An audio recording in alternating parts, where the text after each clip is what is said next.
भोजपुरी के training star Khesari Lal भाई तू साफ बहलोल बाड़ा। बहलोल? हाँ केंगा जी? एक जना भाई रहले। हाँ। एक जना भाई रहले तो उनके सास कहले रही जे बाबू ससुरारी जाई जाला तो अकेले जाई जाला। अच्छा। 5 जना के लेके ना जाई जाला। हाँ। ना तो भादो का महीना होके तो खान पान में गोजन हो जाई। हाँ। तो भाई अकेले चल ससुरारी। हाँ। अकेले चलले तो कुछ दूर गईले तो देखो तारे पीछवा मुड़ के। हाँ। तो उनकर फरछैया लौकल। हाँ, सतवे हो जाते रहे। सतवे जात रहे। हाँ। तो कहते रे जे रे हमार सास बोलौले बड़ी अकेले आते सरवा कहाँ जाता रे रे। हाँ हाँ। हैं? हाँ। कहाँ मांगता रे बोल लौट जो ये से। हाँ। तो कहता जे कहले भाई जे का हमार सवटवा मांगता रे। हाँ। हमार सवटवा मांगता रे तो उहो मुड़िया दुमावे फरछैया। हाँ। उ जनले जे कहता जे हाँ बस सवटवो खोल के देखल। सवटवो खोल दले फिर कुछ दूर जाके पीछे मुड़ के निहारता रे तो अभिन संगवे बा। संगवे जब बाट तब कहता रे जे बाप रे सारी अब का मांगता रे हैं अब हमार पैंटवा मांगता रे।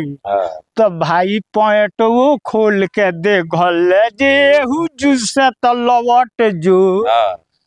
तो फिर कुछ दूर जब अंडरव्यू पर हो के कुछ दूर गईले पीछे फुड़ के फिर निहारता रे फरछैया उनका संगवे बा। रे सारे जना अब का मांगता रे हमार गोजियो। तो गोजियो भाई निकाल के देखल। गोजियो निकाल के देखल अब देह में उनका रह गल एगो अंडरव्यू। हाँ। अब कुछ दूर जाके मुड़ के निहारो तारे तो फिर संगवे बा फरछैया संगवे बा।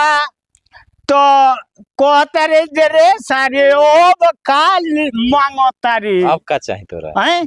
अब तो सारा कपड़वे तोरा के दे देहनी। अब का बचल बा? अब का बचल बा हैं? तो कछबो मांगता रे। तो भाई कछबो खोल के देखल फरछैया के। अच्छा।